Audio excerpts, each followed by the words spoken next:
Hello, you guys. Welcome back to the Wedding Buzz. I have an awesome friend here today, Sofia. We went to FGCU together. We were in the entrepreneurship program, which it was new at the time. I felt like it was like a little club. But she also has her own podcast, the Travel Brats. So if you guys follow me on Instagram, you've seen that I have been on her podcast before. But she is here today. I am super excited to have her on because does not work in the wedding industry like most of my guests. Poor Sofia had a little bit of a rough experience planning her wedding. And she's here to enlighten you guys on, I guess, what not to do. Which your wedding, I mean, I wasn't there, but like your photos are beautiful. Yeah. It looked like a great day. You know, hey everyone, Sofia here. Sydney, I'm so excited to be here with you. Yes, I do love podcasts. I have one of my own, the Travel Brats, as Sydney stated. And yeah, I'm not in the wedding industry. I have a lot of opinions about it though. Yes, I had an interesting wedding. I mean, this is something where it's funny because you see this with social media a lot. It's like everyone is like, oh, that girl has a great life. She travels so much. I'm not specifically talking about me. Just kidding, I'm not. But they're like, oh, I love this and that. And you get this FOMO and you get this like all this jealousy from looking at other people's social media. And in reality, that's what you do a lot with people's weddings. It's like, wow, that must have went perfect. Look at the dresses and the ceremony and the people. And like always behind the scenes, and from who I've heard from, it's a little bit crazier than. I know you had like a dream wedding because Sydney's like the ultimate planner, guys. I am like the biggest fan of delightful planning, and I wish I had it when I planned my wedding.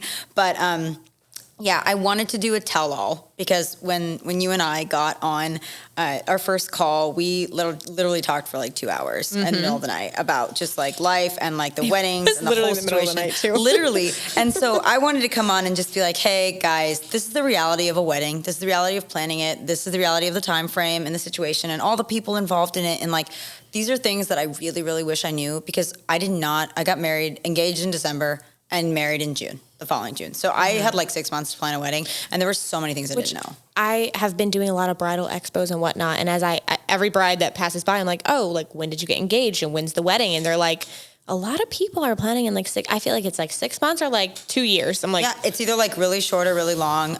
We did that on purpose because we were going to move and we wanted to move together, but it was very, very stressful. And if you don't have the proper help you need, you don't have the proper planning you need, you don't have the proper support system. And so I'm going to just talk kind of like a tell all about all those things that I didn't have or did have and wished I had. So I kind of fashioned this in chronological order, kind of not, but I wanted to start. And again, I can do numbers. It's not my favorite thing. And I know that's what Sydney does very well in her thing. And the only thing I would love to say about this is keep up with it. Like, everything you pay for, with the put budget. It in the budget immediately. Yes. Do the big things first. That way you can know how much budget left you have for the little things that don't necessarily matter. But they do matter is the thing. Right. But they don't matter as much as like, okay, you don't have money for a caterer now because you spent all this money on all these little things. You got to go cancel a bunch of things or, you know what I mean? Right. It's not a priority. Right. But everything does matter. Everything adds up. And then on that note, because we didn't keep up with budget, our wedding planner was supposed to be doing that. I would say the most important thing is who is planning this? How are they planning this? You know, I love delightful planning because in the entire concept of it, because I knew exactly what I wanted when I started planning my wedding. I didn't have like a Pinterest board ready or anything like that, but I just knew the colors I liked. I knew the venue I wanted. You're very decisive. Just bang this out. Yeah, I'm not an indecisive person, and I had the most indecisive wedding planner on planet Earth. You know, I'm not going to say any names. Long story short, she had a lot going on, either with some sort of substance abuse or mental issues. So that kind of escalated, and it ended up blowing up 8 days before her wedding. She quit. We had to hire a day of planner. I will shout out a local, they travel, but a local Fort Myers company, Jade Strings. She's a friend of ours from college, started her business in college.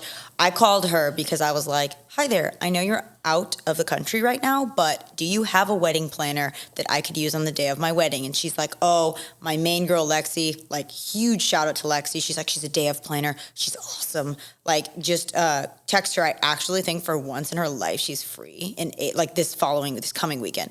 So I called her. She nailed it. We handed her like 15 vendors. She like just completely saved our wedding day, which was really, really cool. So in case you guys missed that, her wedding planner quit 8 days before her wedding.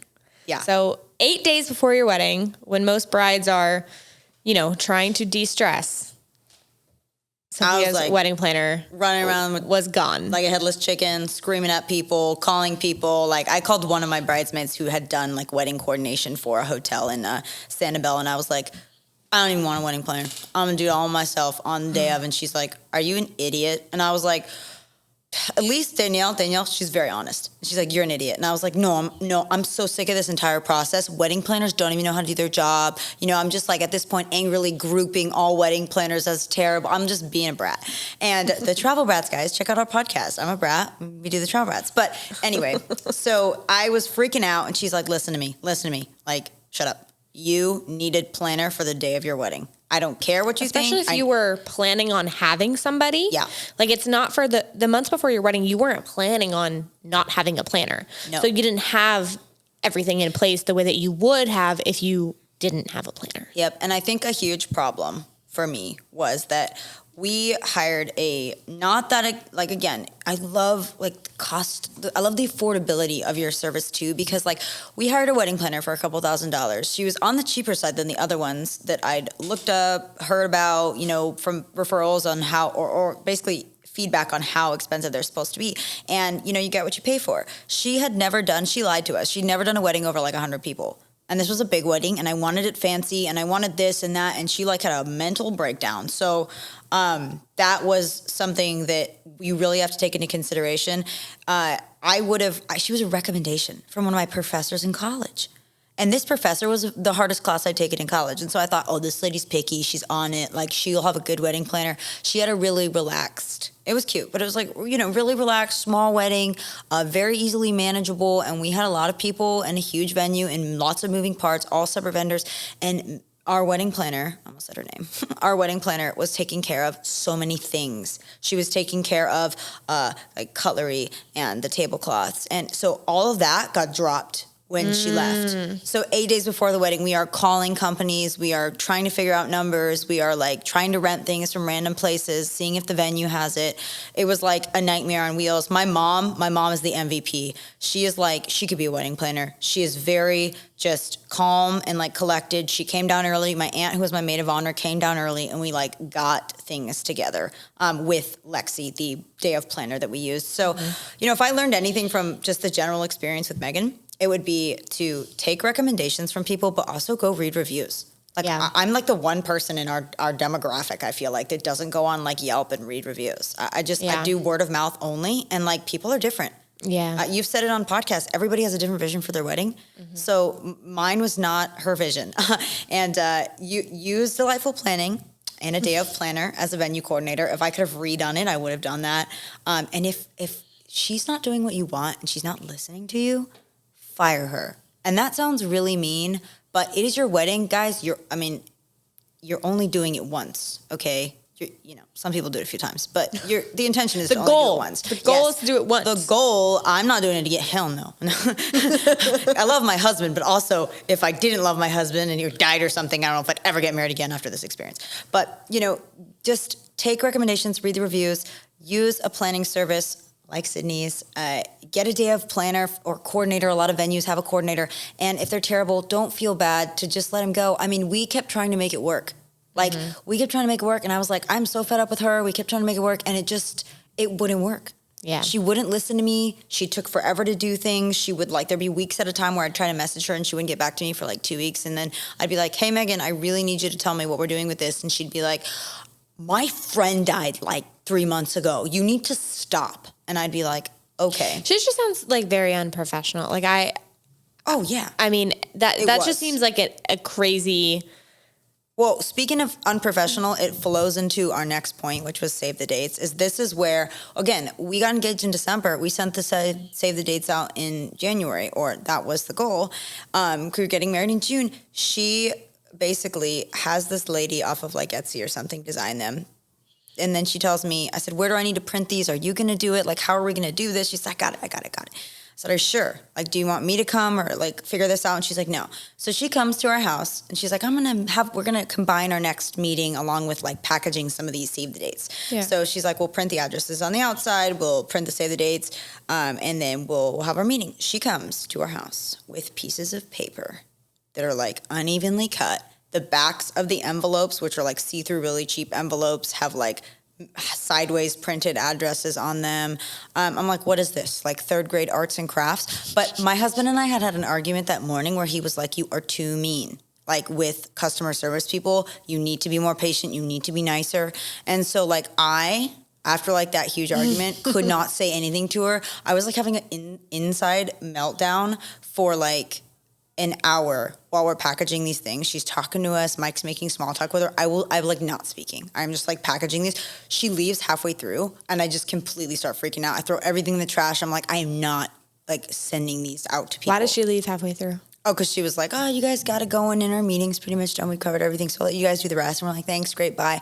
So then my husband like says sorry to me because he realizes they're the most trashiest card things ever and calls my mom and is like, Patty, can you please help us? We need to fix our save the dates. We need to redo these. So my mom, because my mom was like, look, let me be bad cop with her. You don't want her thinking you're crazy, like bridezilla. Right. I feel like because of the term bridezilla, I kind of hate the term. Because I do too. When I was a bride, I felt like if I was upset about anything, I was going to be labeled bridezilla. Yeah, that's what my whole family said. Not my whole family, my siblings, because they tease me. People are like, oh, if you don't like this, you're bridezilla. Bridesmaids. Oh, if you don't like this, you're bridezilla. Hey, guess what? I'm paying $80,000 for this wedding. It's gonna be how I want it to be. Okay. Yeah. And if you don't want to do it, then you don't need to work here. Or you don't need to be here. You don't need to be part of this wedding planning because it's about me and my husband and we're getting married and these are the colors we want. And this is the venue we want. And this is what time I want you to show up. I don't care if you get up at 9:00 and it's at 8:00. It's like people are so selfish that it's like, this is your one day. It's supposed to be perfect. And they care about that they had to pay $40 for the swimsuit or that they don't get coffee in the morning or that, like the bridesmaids. Yeah, it's silly. So, I mean, again, to stick back on like save the dates and the bridezilla thing, she would tell us all these stories about all the bridezillas that she'd worked with. And what was really funny is at one point I was alone with my husband or my fiance at the time. And I was like, I wonder if these girls that she's worked with so many bridezillas.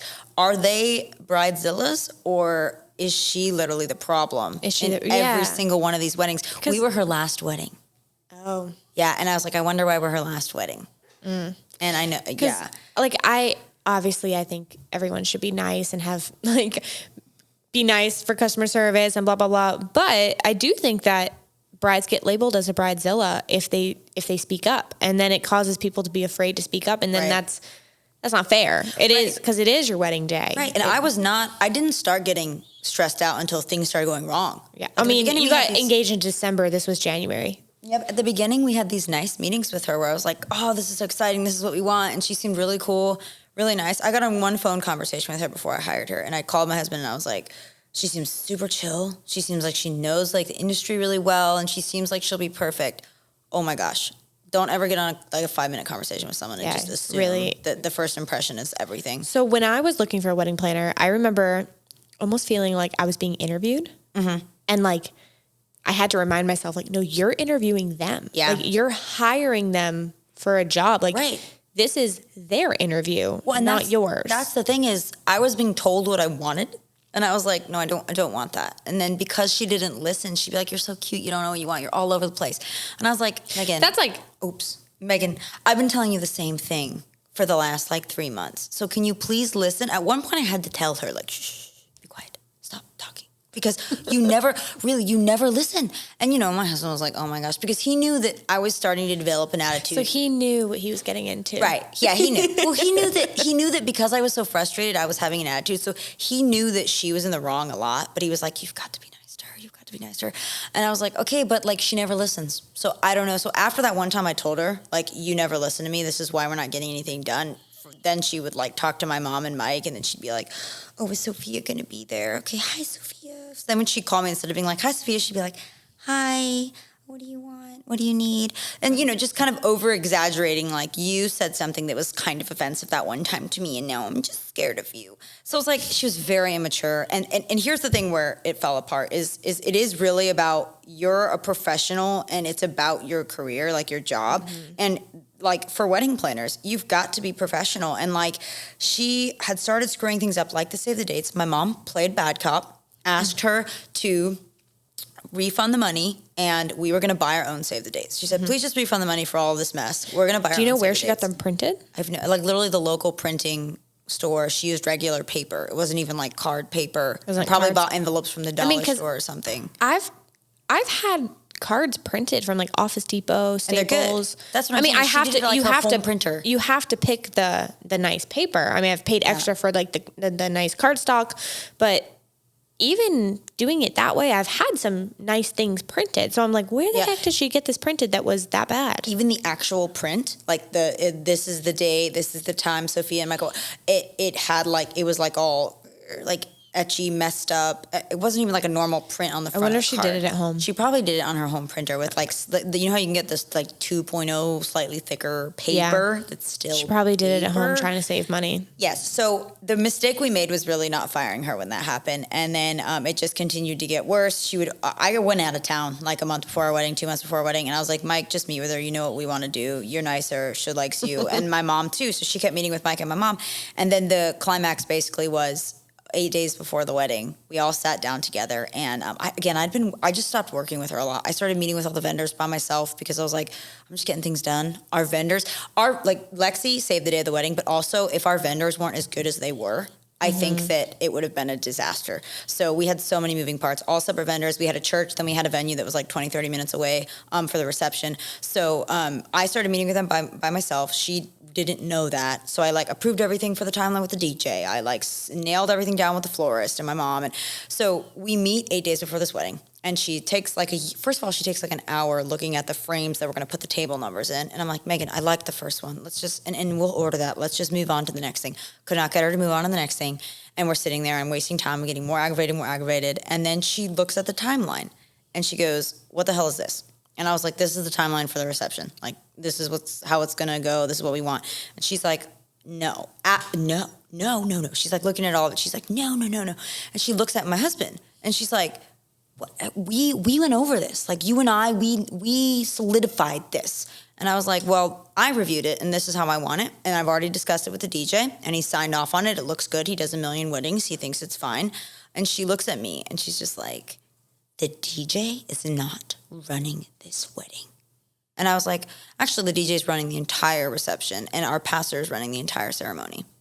And then she just stood up, started freaking out, cussing. And she's like, do you know how much SHIT that you've ruined, that I've had to fix? And I was like, fix? I was like, you've fixed something? What have you fixed? Please, like, enlighten me. That is the funniest thing I've ever heard. And then she just started freaking out, like, say it one more time. And I was like, fixed, F-I-X-E-D. You fixed something. That is, Megan, you should be a comedian. Like, and then my husband is literally like, oh my gosh, Sophia. He's like looking at me like, stop it. Stop talking. And I was like, she's like, that's it. I hate you. You can have all your money back. Did she give you your money back? After like a month of like my mom emailing her being like, Megan, I need my money back. Like, you didn't even do this wedding. I need you to give me my. My mom was like, Did she get it back in full? She got it back in full. Yeah. Wow. I mean, but honestly, Megan, she reversed things, you know? Yeah. So my mom was like, don't message her about the money. I'm gonna get her to move things because she does not want to talk to you. You do not want to talk to her. Yeah. I do understand from a planner's perspective, if you do have a planner, that like, if they're making a timeline, they're not going to want someone to go in and change it. But the thing is, it was already bad before then. Right. Where she shouldn't have been making the timeline with your husband. I know that some grooms are very involved, but I'm going to be super stereotypical here for a moment. 9 times out of 10, it's the bride planning the wedding.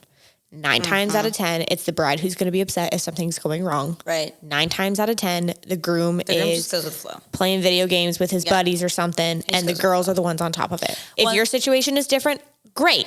But to be stereotypical, she should not have excluded the bride from those conversations to begin with. Right. So then it was like she did something bad and then you went and talk to the DJ. So I get why she was mad, but it's like, it was a lose-lose. It was right. Well, it was I can never do what I want. She keeps wanting what she wants, like the asymmetrical versus symmetrical things. She wouldn't listen to me. I'd talk on the phone with her for hours. And that's what happened is I said, and again, like it just started going bad because, and again, like you said, she had to speak to Mike and my mom because I kind of just checked out like a couple months before the wedding because I was like, she doesn't listen to me. Mike, you know what I want, just do it. But we had to have multiple conversations where at one point I was like, Megan, I don't want you to call me anymore. I don't want to talk to you on the phone anymore because I just talked to you for like an hour and a half and you don't listen. And then we're all confused again. So I'm not going to waste my time anymore. Guys, for those listening, it shouldn't be. If these are the conversations you're having, it's something is like wrong. Reprimanding my teenage daughter. Like, you're not listening to me. I need to discipline you. Like, I'm not talking to you right now. And that's what happened is it just kept getting worse and worse and worse. Mike and my mom kept jumping in. I just checked out because that's kind of what happens with some things is I tend to have the bad habit of, okay, I don't have time for this. Like, this isn't fixable. And instead of just firing her, getting a lady that worked or being like, oh, we already have all the vendors. Let's just get a day of planner and have like 2 meetings with her. We kept trying to make it work. Well, the hard thing is if you fired her, you were probably under contract. And so you probably wouldn't get your money back. We were paying her in like increments. Like you only got your money back probably because she quit. And I didn't stop talking to her because she wouldn't listen. I had multiple conversations with her about how she needs to listen better. And she started kind of not over talking, you know, and interrupting me all the time. But what happened when I just completely was like, I can't get on the phone with her anymore. Everything has to go through a text communication group message with her and my mom was she had basically said, because she felt so bad that she was like screwing so many things up, she yelled at our caterers too. And like, they almost didn't like sign on with us. So she had said, look, let me make it up to you. Let's do gifts for your groomsmen and bridesmaids. And I was like, I have gifts. And she's like, well, like something cute for the wedding day. Like, what if we ordered wedding glasses or wine glasses for all the bridesmaids with their names on them and the date of the wedding and Sophia and Mike? I was like, very cute. And she's like, and what about like beer mugs for the guys? I was like, that's super cool. So we order all those. And because she screws up everything, like she screwed up sizes on my bridesmaids' robes, I was like, why don't we just order them and she can reimburse us? And so we do that so she doesn't like mess up the order because she messes up everything. And she found out we did that and she sent me 2 links. I used one out of the 2. And she's like, these are too expensive. What do you just expect me to pay for all this stuff out of pocket? I'm like, you offered as a sorry to pay for these. I never asked you. When she said that, I was like, are you sure, Megan? Like, you want to cover them? I was like, we can cover them. And she's like, no, I owe you that. Like, I've done a bad job and I'm really sorry. And so she basically yelled at me and was like, and then I said, I don't understand you, Megan. Like, I basically explained what I just said to you. And she's like, don't come at me like that. Like, she's messaging me these messages. Like, I still have them on my phone. And that's when I like called my mom and I was like, I don't want to talk to her anymore. Yeah. I want to fire her. If you don't want to fire her, and that's why I said, let's fire her now. And my mom was like, why don't you just like take a break? Like, go do your stuff, go to your bridal shower this weekend. Like, you know, and Mike and I will talk to her. I'll talk to her. I think this is going to go back to the bridezilla thing because this is where I get like defensive towards brides or like defensive for brides because your wedding day is so judged. Everybody goes there and picks it apart. It is. No matter what you do, no matter how fancy, how big, how small, how beautiful, it is picked apart. Yeah. The food is picked apart. The decor is picked apart. Why'd she do this? Why'd she do that? And notice I said she because no one blames the groom. No, everybody loves. And I'm not even like a man. Like I'm not a man hater. Like at all. It's just how it is. Right. And like. Yeah, all of the decisions for my wedding day were pretty much mine, not my husband. So I guess that part was fair of if they had a comment, it was like to judge me. Mm-hmm. But like, of course, brides are going to be stressed out because it's a day that they've dreamed of since they were a little girl. You got one shot. It's a lot of money. And so my dad like paid for my wedding or my parents together. My parents are together, so it's their money, but they're a unit. But because I'm respectful of that. Mm-hmm. My dad told me how much money he wanted to spend or like give me for the wedding. And I'm very close to my dad. I respect my dad. I'm very grateful. And so but it was a lot of money. And so it's like, I want to spend this money wisely. Yeah, exactly. And so there's so much stress that goes into it. And if the bride speaks up, then it's like she's a bridezilla. Oh, she's the worst. We hate her. Right. She's so stressed out. We did premarital counseling before we got married, and the one thing that was really funny on there was we did a test of stressors. And Byron, our pastor, goes, okay, let's turn to the page of what stresses you guys out now. There were red for high stressors, medium for medium stressors, and green for low stressors. And my husband had no high stressors, no red stressors. Can I be him? Yeah, I would love to be him every day of my life. But I like being a girl too much. But basically, he's like, Sophia, you only have 2 high stressors, and it's wedding arrangements and cost of wedding. And he's like, so those will go away. And I was like, great. Because my parents were helping pay for the wedding. They pretty much paid for the large majority. But then what happened is because we couldn't, she never put anything in for the budget. I ended up being oh my gosh, my husband has hired all these symphony orchestra players for our ceremony, and I have to have an organ for this. And so I had to pay $3,000 out of pocket to install an organ for 24 hours for our church because it didn't have an organ for the wedding. Stuff like that, I was like, this is your birthday present, Mike, for the next 5 years. Are you kidding me? So, but we got down to the wire there, and because nothing had been planned out ahead of time, you talked about so much, and your entire business model it just was an entire disaster. And a lot of it was, I'm is the wedding planner. Which I blame the wedding planner. In my program, on the budget section is obviously it's not the first section, but it's towards the beginning. I don't hit them with the budget right off the bat, but it is towards the beginning. And so in that section, we're talking about things at the very end. We're talking about hotels and flights and honeymoon, because you have to think about everything at the beginning. Oh, we literally did not do our honeymoon until 2 months after the wedding. I was like, this wedding is too much. I'm not planning. I planned the honeymoon. I sat down and started planning the honeymoon a week after the wedding. Well, I planned this perfect honeymoon. She's a planner. And we got COVID and spent the entire week in bed. It was awful. Oh my gosh. Oh, anyway. Life. Honestly, you can plan all you want, but what do you want my wedding or you want your honeymoon? Take your pick. But again, along the lines of the budget, this is funny because it's just an example. I had put a note, get everything up front, all pricing up front. Our caterers would not give us pricing for specific foods up front. So we kept having to play games with them. We were like, okay, these 3 appetizers, these 3 entrees and blah, blah. Then they come up with a price and we'd be like, oh, how do we make that a little cheaper? And we'd be like, which foods are cheaper? And they'd be like, we can't tell you that. Just pick some more and then send it to us and we'll send you a invoice again. And I'm like, okay, no, I'm not playing games with it. So that was the caterers, which I thought was very weird. And then the invitations. Oh my gosh, this lady out of Georgia did these spectacular invitations, gold foil. They had the trifold gate things, and we designed all of it. She did not give us the price till the invitations were made and sent to us. And then she was like, now you owe me $5,000. And I was like, what the hell? So, So get the price before. Yeah, and she charged us a design fee for these invitations. And basically she sent us a design, and my husband gets on and redoes the design how we want it, sends it back to her. And she charges us a design fee. She's like, here's an idea. And we remade it. Again, with the budget, why I focus on these things is because there are so many hidden fees that you might not know. And you have to ask in advance what the final price is going to be.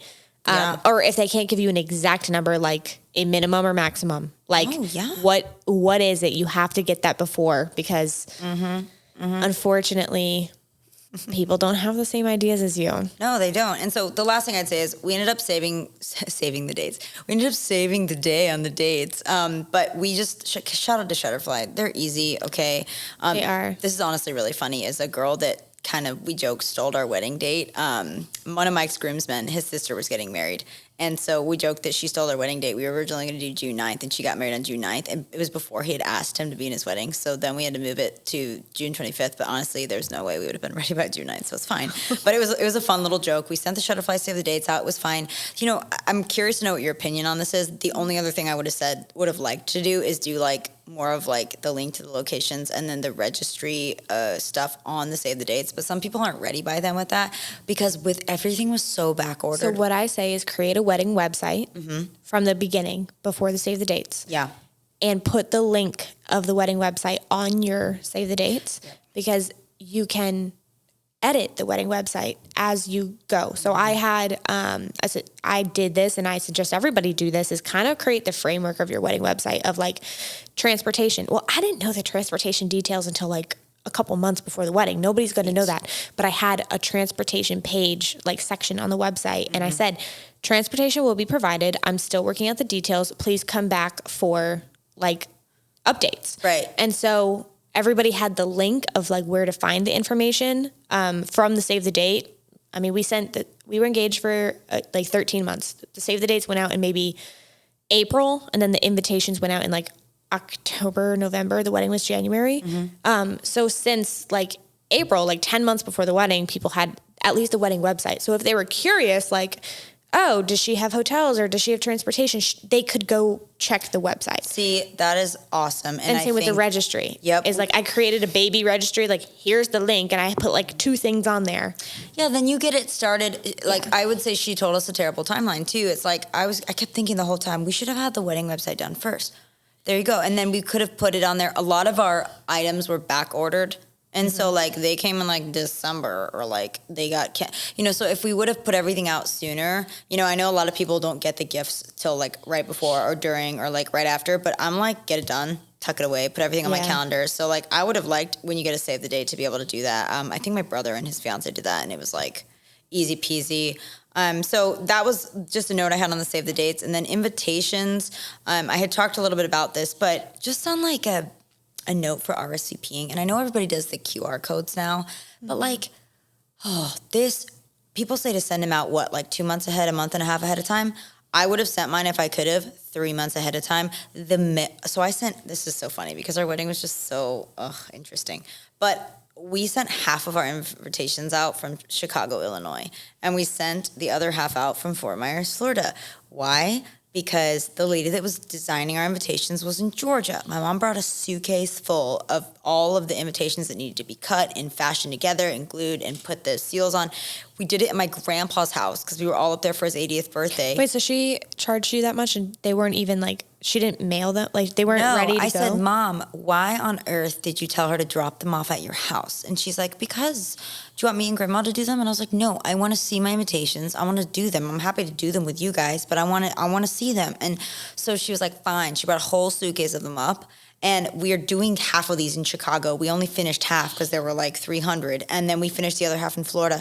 This gave me an absolute heart attack. My aunt and I in Chicago, we take the half that we finished to the post office. He slides them through the thing and weighs them through the little like mail slider fitter thing, whatever it is. And he's like, good to go. You only need like 2 stamps. And then in Florida, they said I needed 3 for the exact same invitations. And I was like, wait, why? And he's like, now there's different shipping for different zones, but I was terrified because he was like, you see, it's the weight limit. It's fine, but like it won't fit through this hole. And he did the same hole as that other guy shoved one through up. I literally was like, are all these invitations going to come back to my house or like never get there? They ended up getting there, but some people got theirs like a week before the wedding. So thank you for the save the dates. Like, thank the Lord for the save the dates, because if people didn't have save the dates, some people got their wedding invitations like a week before, and I sent them out like 2 months in advance. It is pretty standard, I guess. Most people say 2 months. I suggest 3, but I'm a planner. I'm like, just do it early. Just do it. Why not? And people want to get hotels. If people are like, we were down in Florida. My mom wanted us to do our wedding in Georgia, but when we picked Florida, she was like, oh, you got to send those out early because I got my Georgia friends that are going to want to come. There's people in Chicago. There's people in New York, So that was like low-key a nightmare. The other thing was a lot of people don't read cursive anymore. And we had it's weird. It's so sad. It's so sad. But my mom's friend Dee Dee calligraphied. Oh my gosh, Dee Dee Adams calligraphy. She's amazing. She calligraphied all the beautiful envelopes in gold. They were black envelopes with gold. And like, they didn't go to the right places. Some of them came back and I was like, I wonder if these people literally can't read. And I read some articles on how there's a lot of post office people that cannot read cursive. And that is terrifying, because what about wedding invitations? Yeah, I don't have kids. Like, I don't know if they even teach it in schools these days. I mean, I know I did in 4th grade that we had to learn it, but yeah, I mean, I learned it in 4th grade. I didn't have to do it again. All of high school, college, like I never. Now, and for your wedding, did you do the QR codes, or did you do like the send back, the save the date? I did the old traditional school send it back. There's pros and cons to both. I mean, my wedding was a very like more traditional, and my mom's very traditional. So I mentioned the online thing and she was like, I don't like that. I was the same way though. I think I gave people the option. Like I had the online thing. So I was like, if you want to go online, you can. It's so much easier, but it's not as fancy. It's not as fancy. No. But then you also have like, I hate to be stereotypical again, but like kind of more of a mature crowd who might not understand how to do this website QR code thing. They're going to get flustered. True. So if you do the online thing, there's nothing wrong with it, but make sure to reach out to those people who might not be so tech savvy, right? And help them along. Yeah, no, that's a great point. Honestly, I have had a hard time figuring out some of those. Go to the website and like fill out your plus. But yeah, I did it the traditional way. You know, it was harder. You had to put them all in yourself, and they kept coming in the mail, and some of them, you know, didn't come or whatever. But it was kind of really fun for my husband and I every like day to be like, let's go check the mail. And we're like, oh, we got these two people. Okay, I know. They can't come. Oh, they're coming. Oh, it was fun, except for I remember like we went through a couple days in a row where it's like we got like just no's, like RSVPs of no's. And I was like, oh. That would happen. It would come in waves. And then I'd get like a bunch of yeses. And I'm like, okay, people are coming. Yep. Now, a note on that is, guys, guests, if you're a guest of a wedding, okay, first of all, it's a really big honor to be invited to a wedding. Mm-hmm. It's a very nice thing, and it's very expensive. Okay, the guest count is what can like hike it up. Yes. And so like, I had people that didn't show. Like, I didn't have that many. There were a few people that just didn't show up last minute. One lady never even let me know. Two people didn't even let us know, but their dad was actually in town, so he could fill in. And then the other person got like the flu, but that's understandable. But like, this is hilarious. Is my stepdad's mom? She did put no on her RSVP, and then she ended up coming to the wedding, said nothing at the rehearsal, and I had like the whole family being walked down at the beginning to JC Joy. And I forgot about her because like she had put no, we didn't have her on. So 5 minutes before the wedding, someone comes to me and is like, Lexi comes to me and is like, who's walking your grandma down the aisle? I'm like, my grandma already has a usher. We practiced this yesterday. And she's like, no, she doesn't. She's asking in the back right now, like, who's walking her down the aisle? And I was like, tell her to sit down. She's sitting down. Okay, I do not have time for this.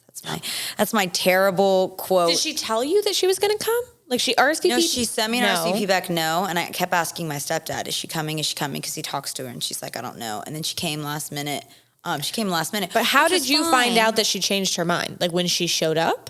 When he told me like 5 days before the wedding that she was coming. But now, again, because of our like scramble, we hadn't even like set the seating charts to like 5 days before the wedding. So it was fine. I threw her in there at the table that would be a good table for her. But like it didn't even cross my mind. I had set up who's walking down, the timing of all that so long ago that I was and sent it to all the bridesmaids that I was like, okay. And she's like, she's wondering. And I was like, we do not have time. We are literally like walking. We are going in 5 minutes. Now. I'm like trying to collect myself because, okay, this is probably a good pause for this. Is right before the ceremony, I was in the worst mood of my actual life. And I was like, I refuse to get married in this bad mood. Like, I will not be married angry. And my husband was like, so I texted him and was like, I need to talk to you. So he comes over. And he's probably like, oh no. Yeah, and we walk outside together. Poor guy. Like literally, like also like delegate, and again, this is down here. Delegate to your groomsmen and bridesmaids, but like his groomsmen, the guy that was supposed to give me his letter, didn't give me his like letter for me. He wrote it in one of my favorite books in like the front, and they didn't give it to me till like right before the wedding. I'm trying to read this. I'm like furiously mad. I can't even focus on what I'm trying to read. I like itched my eye with my fake nail, and one of my bridesmaids is like, oh, are you crying? And I'm like, no. And they're like, okay. But literally, so I texted him, I was like, we need to talk because I was like, I got to talk to Mike. I'm not getting married angry. Again, we're non-traditional. We didn't do first look or anything. So like he'd seen the dress from the day that I bought it. And like, so it was fine to see him for me before the wedding. We go outside and, we're outside the room that all the bridesmaids and like my mom and everybody are waiting in. And we're like, I'm like yelling outside, not necessarily at him, but I'm like, I am so angry. Like, this has gone wrong and these people don't know how to do their job. And I was like, this is a freaking disaster. And I was like, I cannot get married right now. Like, I am not getting married mad. That is ridiculous. And he's like, you just need to like, he's like, you need to calm down because you don't have time. Like, you don't have time to cool down. Like, I was like, I just need like an hour.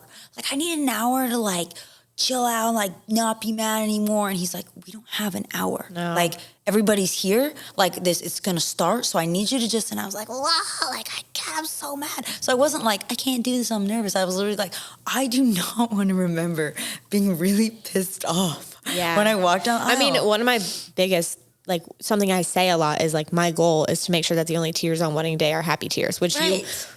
Oh my gosh! you weren't. I didn't have any tears, but I didn't have no happy tears. But you were angry, and like that, it's sad. Like I don't want people to be like that. Right. No, I listened to one of your like TikToks where you were like, I had a friend that felt like that, and just with wedding day, she was so angry and upset, and I was like, yeah, that was me. Yeah, but it shouldn't be like that. I mean, but part of this like non-planning wasn't even your fault because the whole planner situation.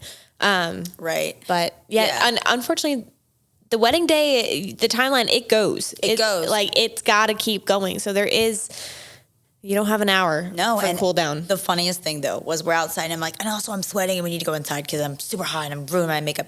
And my stepdad and all the bridesmaids are, like, peeking out the window because we're outside that room, and they're, like, peeking through the blinds. And my stepdad's like, I love David. He's like, somebody's got to go out there. Like, I should go out there. And then all the bridesmaids at the same time go, no. And he's like, what? And Danielle, again, my friend that's very honest, she grabs his arm and she goes, don't do it, Dave. She's like, this is not Mike's first rodeo with Sofia. She's like, it's going to be all right.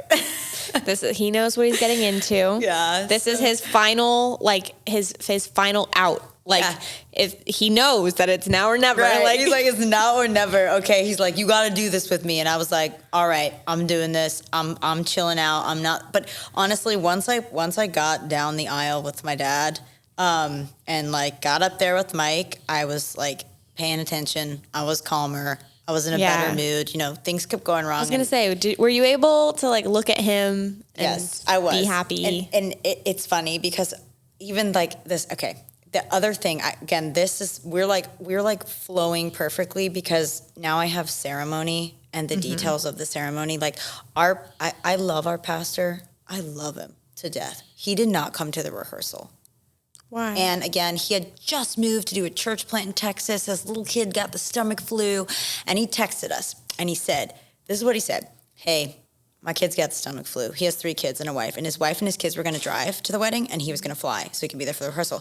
And they live in Texas now. Okay, this is South Florida, so you got to give him some leeway. But he was like, "Do you guys need me there?" And Sydney, like our wedding planner, had quit 8 days before the wedding. We had a day of, girl. We had 9 people in each of the wedding parties. My entire family was being walked down the aisle. We had a singer. We had a full like was it eulogy or we had like pretty much a full sermon. And like I was like, I don't think isn't a eulogy at a funeral. Not a eulogy. It's a homily. There's homilies, wedding, eulogies. My whole wedding was like a eulogy. Just kidding. Just kidding. So he goes. He calls my husband. And he goes, "Do I need to be there? Like, talk to Sofia and tell me if I need to be there." And Mike comes to me and he tells me that, and I was like, "Well, I'm trying to be a nice person, but I would really, really appreciate it if Byron is there tomorrow." And so he goes and he's like, okay, I'm going to tell him, like, we really would probably, I said, if the sky is falling, okay, I understand. But like, I would really, really, really want him there. And so he comes back and he tells him, we really, really want you there. Then he calls my husband on Friday morning and goes, hey, I'm on my way. And my husband's like, great. And he's like, I'll be there by 9 p.m. tonight. And my husband's like, okay. And he comes back to me and he goes, look, Byron's on his way, but he's not going to be here for the rehearsal. He's going to be here at like 9 p.m. tonight. And I was like, what? So I'm over it now. But that there were so many little things. So throwing because of this, throwing in the hilarious things now. Mike has a bunch of pastor best friends. And so like 3 of the guys in our wedding out of his groomsmen were pastors. Zach, amazing, was like, hey, let me step in. Mm-hmm. Let me be the pastor for the rehearsal. You know, I've done it lots of times. And so he was great. But like at the same time, he also had to be a groomsman. Yeah. And then the day of, he had to be a groomsman. So all these hilarious things that I didn't think of. So details all the things details with the ceremony. First of all, on my song, the transition to my song from the little, so we had the all different songs, song for the family, song for the girls, song for the guys, because they all walked in separately, song for the little flower girls, which was Jesus Loves Me, and then they could stop it at any time depending on how long and I had like timed out everybody. Yeah. So he gets to my song and he keeps playing the little Jesus Loves Me. The flower girls are already with their mom. They walked down the aisle. They nailed it. Good job. He keeps playing it and I'm like waiting for him to start our song, and my dad and I join arms and like, then start walking, and he just keeps playing Jesus Loves Me. And I'm like, okay. And Mike was like, he thought that once you stood in the doorway, he would start your song. And I was like, see, these are just all these little things. I was like, why would I stand there before my song starts? And it's like, those are things you go over in the rehearsal. It is. Yeah. Yeah. And so that, and then. Who was doing the music? Oh, he's a great organist. A friend of ours, that he's an organist. And Was he at the rehearsal? Yeah, yes. We had all live musicians, and including my Travel Brats partner, Natalie. She sang for the wedding, and that was another funny thing. So we had professional symphony orchestra players, and this guy, and Natalie. But the thing that was funny is the orchestra players, again, with the rehearsal, we were trying to figure out a time for it. They only had an hour to rehearse all the songs before the wedding, and then we wanted to rehearse with them, but we could hardly because they had to practice together, and then they could only stay like 5 minutes for us, and, they're professionals, so they don't want to stay longer than they have to. And so again, it was a lot of moving parts. And then the funny thing was, so when we started doing the unity ceremonies, Byron does a great job talking to, and by the way, Byron, even though all things considered, he totally killed the entire service. Like he did a great job, but it just was so many things. And what was really funny is he starts talking about the unity ceremonies, and we did the braiding of the cord, and we also did the candles. Did that too. Oh, I love that. And so we were doing two because Natalie, like we liked the whole, it's us becoming one with the candle, and then braiding us in with the Holy Spirit with the when you come to my house tonight, you'll see it. It's on our wall. Oh, I'm so excited because I really thought that was cool. And so while we were doing that, because it takes a little while, so instead of people staring at you in silence, Natalie was going to sing the song that we loved. Mm-hmm.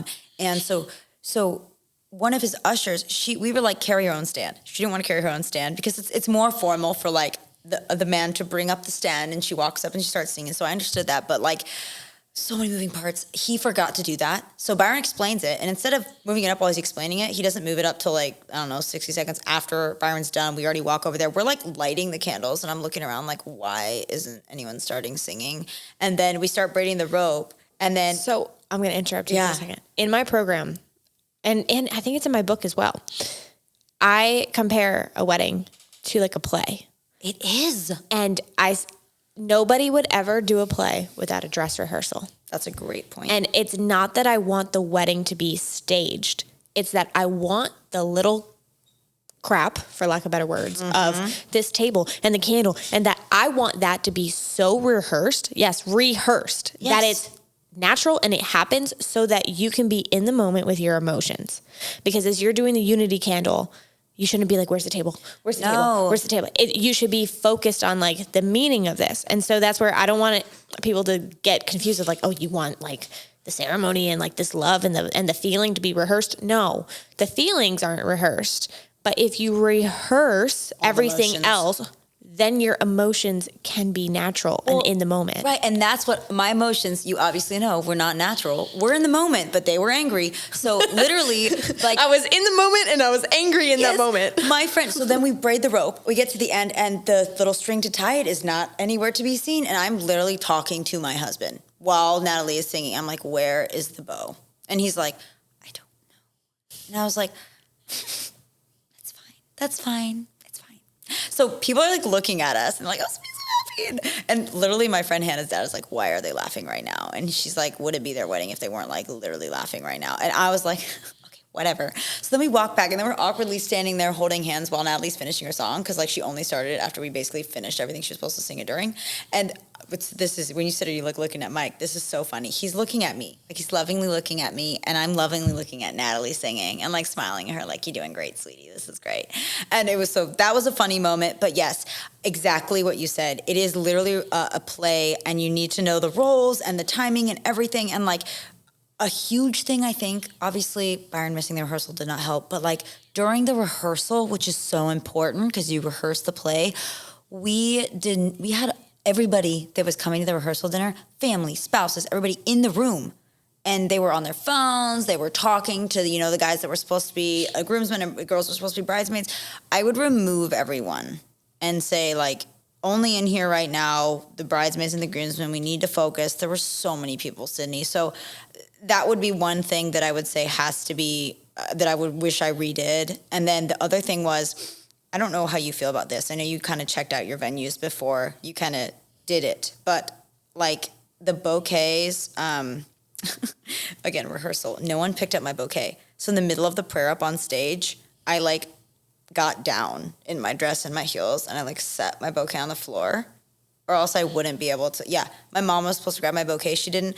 When they said we do, they were going to say we do, because my mom, my stepdad, and my dad. Mm-hmm. And my dad's the only one that says we do. My mom and stepdad forgot to say we do. Did you guys rehearse it? Yeah, like once. It was, the rehearsal was like so you have, crazy like, show. That's even in my section about rehearsal, like, people probably think I'm nuts of, like, why does this girl want us to, like, go in, go out, go in, go out? But it has to become second nature, because on the wedding day, there's an audience and people freeze. Yeah. And then they forget. So it has to become almost like muscle memory. Right. And I had only rehearsed my song walking down with my dad to my song, like, once, and we just walked fast and didn't even care. So I didn't even know, like, I thought my song was about to end, and then we were standing up there the whole time. I walked too fast, So again, and then checking out the venue the day of before, like, I didn't notice our florist. She was amazing. The only thing I will say is she put 2 giant bouquets of flowers up on these, like, gold stands right in front of Mike and I. You could not see me during the wedding. Like, during the ceremony or the reception? No, in the morning. Like, the flowers were set up in the morning, and we were there early. We were there before, and, like, to look at everything, and I didn't notice that literally it wasn't what we discussed. She put them on pillars. Like, they were going all up along the pews, and then she raised 2 right on the front of the stage. So if you were on this side, diagonal, you couldn't see Mike. If you were on this side, diagonal, you couldn't see me. So half of the church couldn't see me the entire wedding ceremony. Half of the church couldn't see my husband the entire wedding ceremony. So it was like, man, she was, like, A+ until, like, that one thing. It was like, gosh, the photographers had no good angles.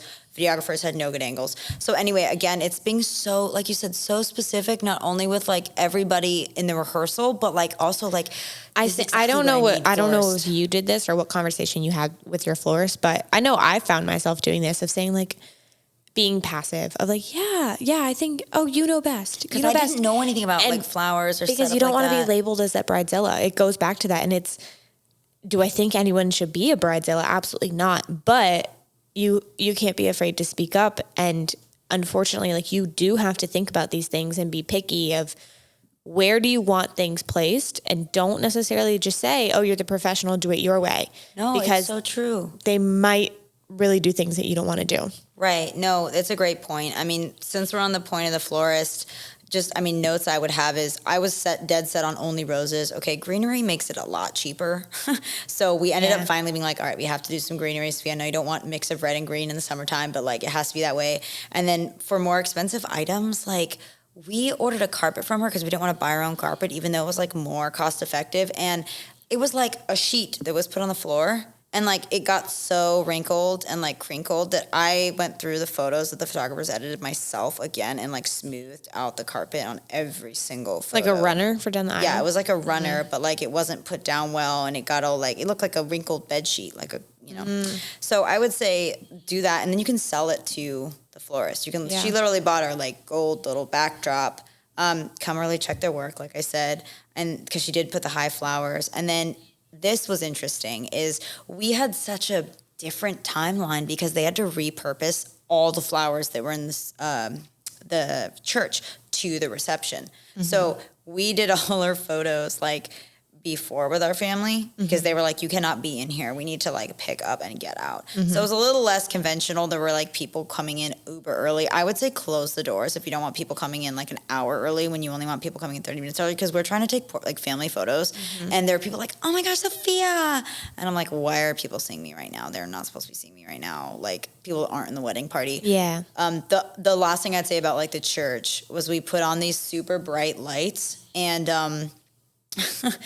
the photographers did not look at their own photos of these bright lights. Like, I have not one good photo of my whole family because everybody's faces are, like, white and their eyes look like black holes because they didn't know how to check their own lighting. And if I were them, I would have just said, hey, the lighting is not good. Yeah. Let's just do it at the art center. Let's just do it at the reception. I think don't be passive with your vendors, but also let them make decisions as well. It has to be a balance of like, you can say, don't be passive in the sense of like, oh yeah, this spot's great. Whatever you say, like ask them like, is this a good spot? The lighting for photos really, really matters.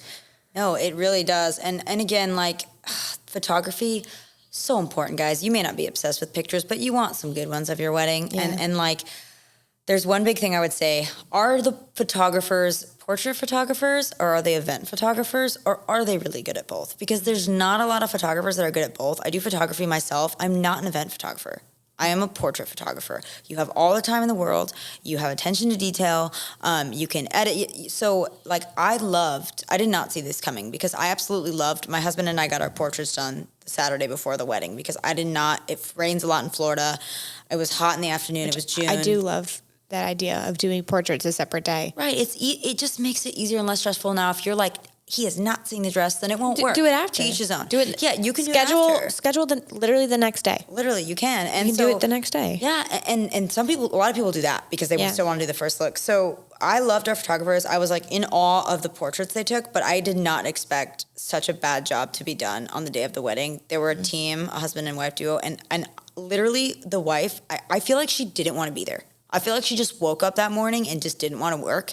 And she wasn't taking any photos of the bridesmaids, hardly, like, I had to set up all my own, like, little trinkets for the, like, detail shots. And at one point I was like, Mom, is she even going to do anything? Like, I only had one request to put a list of the people you want them to take photos of and with and, like, who they are, and then request certain, like, if you want a dress shot, the only thing I requested from her was please get a really nice hanging shot of the dress. Like, the thing I cared about most detail-wise was the dress, and she just didn't. Her and her husband were staying in the same hotel as us the night. I said, just take it after the wedding. Like, we're going to go out with friends. I'm going to change. Take it after the wedding. They never messaged us. They never took a portrait of the dress. My husband and I went back to the art center where we got married. They let us creep around. We hung it. I took my own photos. I edited my own photos of the dress because I loved my dress. I need to give you my dress. Do it. My photographer was amazing. It's just the day goes by so fast, which... We're running out of time. I feel like you and I can talk forever and ever and ever. Oh my gosh. I think there's so many good takeaways here. Maybe we'll do a part 2 one day. Yeah. But I feel like brides listening, like do you have like big takeaways that you would want them to know? Of, like, what are your big things? Yeah. I would say most importantly, it's funny because when someone gave me this advice and I totally waved it off. And then after the wedding, I was like, dang, I really should have mentally prepared myself more for that. She was like a young bride and she was like, there's going to be a million things that just don't go the way you want them to. And she's like, just forget them.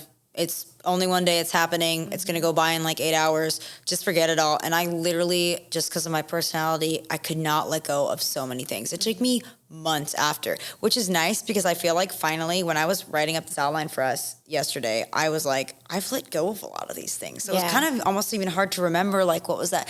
But it took me so long. It took me talking about it. It took me venting about it. And I really had to honestly forgive a lot of people because I was like, look, people are also human, just like my sister felt like that because there are parts of your personality that my sister is more like. And she had a hard time letting go of things that she wanted, that she envisioned that didn't happen. Literally the dresses being hung for that photo was one of those things. Yeah. She didn't go back and do it. But when she got her photos back, it was only like, maybe a month or 2 after the wedding. She almost like, she like cried a little and like got upset because it like brought back, like, I don't think she was over it then.